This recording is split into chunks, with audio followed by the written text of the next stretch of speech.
Donc la question en fait qui se pose, c'est s'il ne s'agit pas simplement d'être reconnaissant vis-à-vis de l'issue de la guerre, vis-à-vis de la victoire qui a été nôtre. Donc pourquoi ressasser chaque année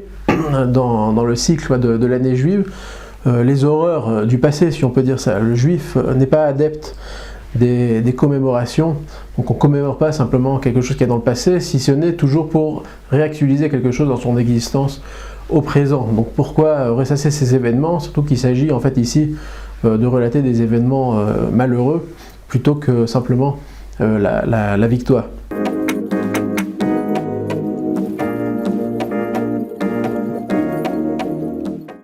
Voilà, bonjour à tous. Alors quelques mots sur donc le Shabbat Tetzavé. Shabbat Tetzavé parce que je ne vais pas directement parler de la paracha en tant que telle, mais plutôt de l'ajout qui nous est demandé de lire. Donc vous savez en fait que pendant le mois de Hadar, les Chachamim, les sages nous ont demandé d'ajouter, en plus par rapport à la section hebdomadaire qu'on lit dans la Torah, d'ajouter 4 parashiot qui sont donc en rapport avec les événements de l'année juive. Et donc la paracha qui nous incombe de lire en même temps que la paracha de Tetzavé, c'est la paracha de Zachor, donc qui vient juste avant la fête de Purim. Donc on a une mitzvah de relater les événements de la guerre avec Amalek. Donc je rappelle brièvement donc ce qui s'est passé au sortir d'Égypte. Donc tout de suite Amalek prend conscience de ce qui s'est passé, des nissim, des miracles, et donc il se lance à la poursuite des Béné Israël et nous prend par derrière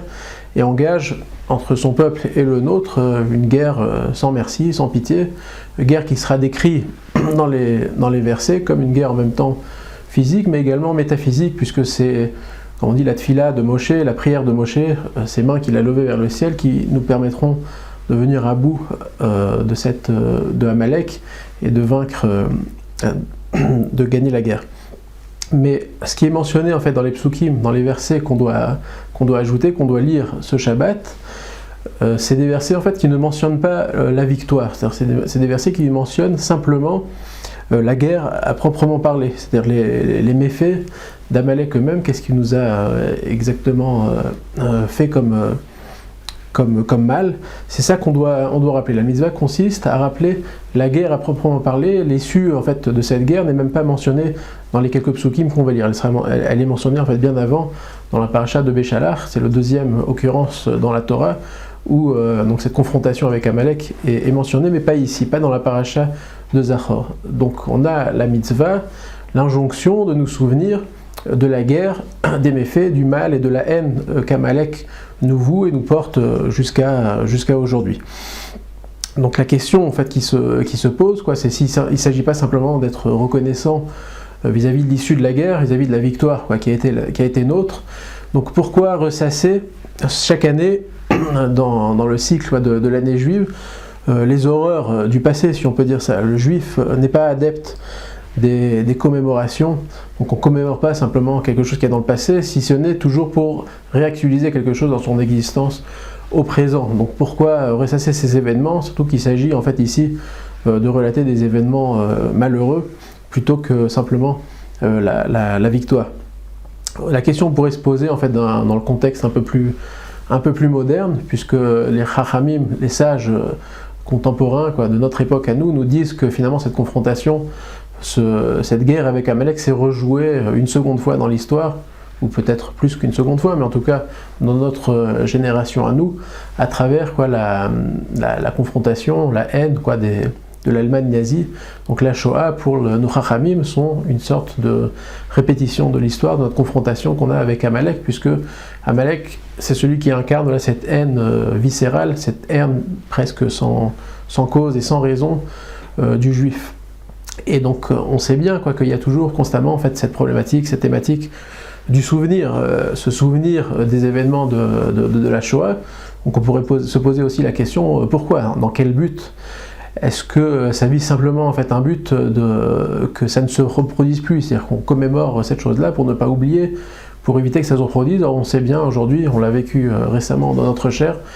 que d'une certaine manière le plus jamais ça, il est complètement inefficace, il ne porte pas ses fruits parce que d'une certaine manière cet antisémitisme viscéral, eh ben, il trouve toujours une autre forme, une autre manière en fait de prendre sa place, de se renouveler, d'être de nouveau à la mode d'une certaine manière. Donc plus jamais ça, quelque part n'a aucune portée. Pourquoi relater, pourquoi commémorer finalement ces événements, les horreurs qu'on a vécues au temps d'Amalek, au temps de la Shoah? La question se répète. Donc il faut un petit peu remettre, pour comprendre cela, dans le contexte. La guerre qu'on a eue avec Amalek, en fait elle survient après une question de la part des Bnei Israël, de la part d'Israël, puisque c'est quand Israël se demande Haïm yesh Hashem bekirbenu im aïn, c'est-à-dire qu'il se demande en fait, on pourrait traduire comme ça, est-ce que Dieu est parmi nous? Est-ce que Akadosh Baruch Hu réside en nous, im aïn ou pas? Et donc après ce doute, donc c'est pas un doute en réalité qui est théologique, ils se demandent pas, ils veulent pas une preuve de l'existence de Dieu, ils remettent pas en question l'existence de Dieu en tant que tel, ils remettent ici en question la cohabitation, cette cohabitation, ce lien inextricable entre Akadosh Baruch Hu et les Bnei Israël, il est remis ici en question, et d'une certaine manière, la réponse que Hachem leur offre, leur donne à ce moment-là, c'est Amalek qui vient et qui charge les Bnei Israël. Donc en fait on pourrait se demander, mais quel rapport, pourquoi cette question, elle trouve sa réponse dans la venue d'Amalek. Amalek comme si venait pas simplement comme sanctionner en fait le doute des Bnei Israël, mais venait véritablement en fait répondre à cette question. Donc la haine d'Amalek, il faut prendre conscience de cette chose-là, c'est qu'elle n'est pas de l'ordre naturel, c'est-à-dire qu'Amalek, même dans l'histoire qui nous est relatée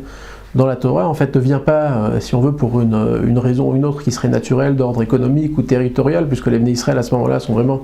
dans le désert, donc pas de territoire, pas de conquête. Il s'agit véritablement ici de s'attaquer, disent les Chachamim, à travers le juif, à Dieu lui-même, à la présence de Dieu tel qu'il se donne à l'intérieur même, tel qu'il réside à l'intérieur même de son peuple élu. Et que cette haine a toujours été, en fait, d'une certaine manière, métaphysique, elle a toujours été au-delà de toute causalité, c'est pour ça qu'elle pose pour nous une énigme, une problématique qui est d'une certaine manière irrésolvable. Mais que d'une certaine manière, en fait, cette confrontation avec Amalek nous révèle une chose, c'est-à-dire qu'elle nous révèle en réalité le fait qu'il y a quelque chose en nous, dans notre réalité intrinsèque, qui dérange. C'est-à-dire qu'Amalek, il est dérangé non pas par Dieu lui-même, mais par le fait que cette réalité divine, en fait, est incarnée à travers son âme. Il y a quelque chose en nous qui dérange, comme si on était porteur, qu'on le veuille ou pas, de la réalité, de cette réalité divine, et c'est cette attache, cette cohabitation qu'il y a entre nous et Akadosh Baruch Hu qui suscite en fait en lui la haine. Alors, pour remettre les choses dans le contexte de la Shoah,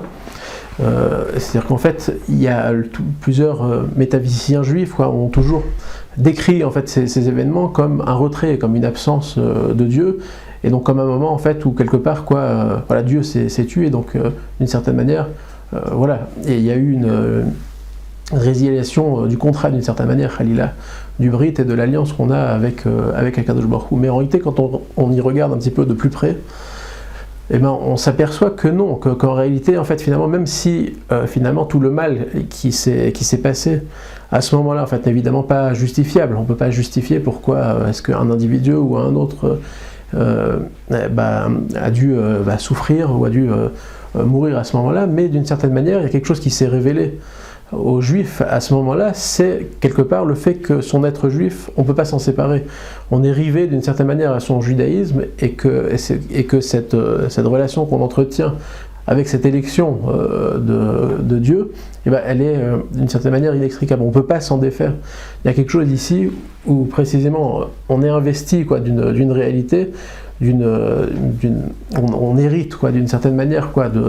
de cette Kabbalat Torah, de cette élection d'Akadosh Baruch Hu, et que cette chose-là, en fait, qu'on le veuille ou pas, même si on veut, les Juifs, c'est ça qui faisait le propre, d'une certaine manière, des événements de la Shoah, c'est que même les Juifs qui étaient complètement assimilés, qui étaient complètement identifiés avec la civilisation ambiante, et d'une certaine manière, ceux-là, d'une certaine manière, ils n'ont pas été, ils n'ont pas y échappé. Donc ces événements, la confrontation à Amalek, d'une certaine manière, même si elle se vit dans la douleur, même si elle se vit en fait finalement comme quelque chose d'horrible et d'inimaginable, et en fait cette chose-là, en fait, elle révèle, si on veut, à la dure, dans notre chair et à notre dépens, cette réalité finalement dans laquelle ce rapport avec Akadosh Baruch Hu, avec Dieu, se donne non seulement dans un rapport avec quelque chose qui nous dépasse, mais aussi à l'intérieur même de notre réalité, à partir de quelque chose qu'on peut véritablement pas s'en défaire. Donc voilà en quoi, si on veut, cette parashat Zachor qui relate la guerre et les horreurs qu'Amalek produit de génération en génération, comment est-ce que cette chose-là, en fait, elle constitue pour nous une mitzvah, un intérêt de se rappeler en fait de ce lien, de ce brit, de cette alliance qui a été scellée une fois pour toutes entre nous et Akadosh Baruch Hu, et que d'une certaine manière, il porte cet enseignement-là qu'on doit se rappeler d'année en année pour se rappeler de ce lien. Shabbat Shalom.